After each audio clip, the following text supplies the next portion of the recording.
Hey there, action fan. Welcome to another RWBY review. Today I'm looking at Episode 9, Search and Destroy. The episode begins with Team RWBY preparing to leave the academy with Dr. Oobleck. And it is Doctor because apparently he didn't earn his PhD for in fun. So after saying goodbye to their friends, they head off to Mountain Glen, a crumbling dead city that's completely overrun by Grimm. After they land, oh and by the way, Zwei stowed a ride, the team spends the rest of the day wandering around killing monsters and answering career survey questions from Mr. Oobleck.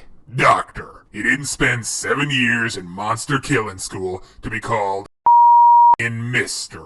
At the end of the day, Ruby and the Doc catch a glimpse of some elephant versions of the Grimm, and the Doc gives his spiel on why he's an awesome monster-slaying huntsman who lets teenagers do his job for him. And the day ends with the gang getting some rest and Ruby on watch, hoping that tomorrow will bring them one step closer to completing their real mission. Okay, so this is an episode that's on the better side of average, which is weird because it looks so good on paper. Seek and Destroy seems to have it all. Action, comedy, character development.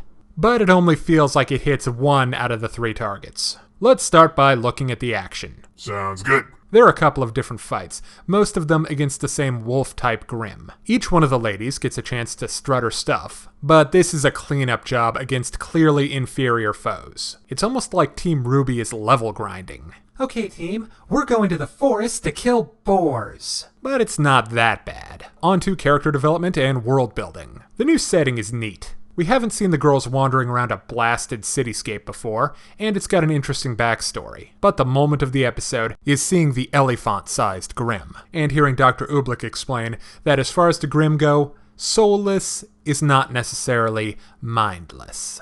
Well said, Herr Doctor.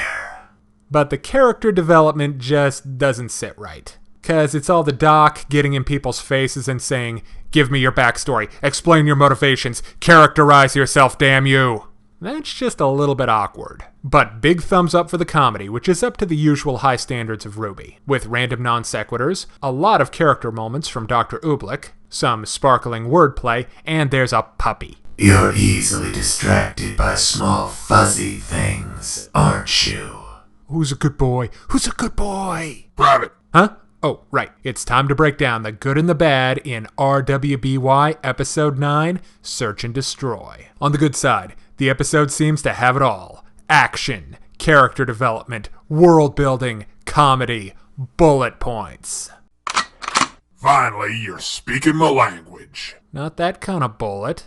On the downside, the character development felt forced, the action was more like busy work, and the episode doesn't really hold together that well. But it's still made from quality parts. So I'm going to give it a 3.5 out of 5. If you're interested in more reviews of anime, movies, TV shows, comic books, or video games, check out my channel on YouTube at StupidPrivate913, or find my Facebook and DeviantArt pages for video updates and more. Thanks for watching.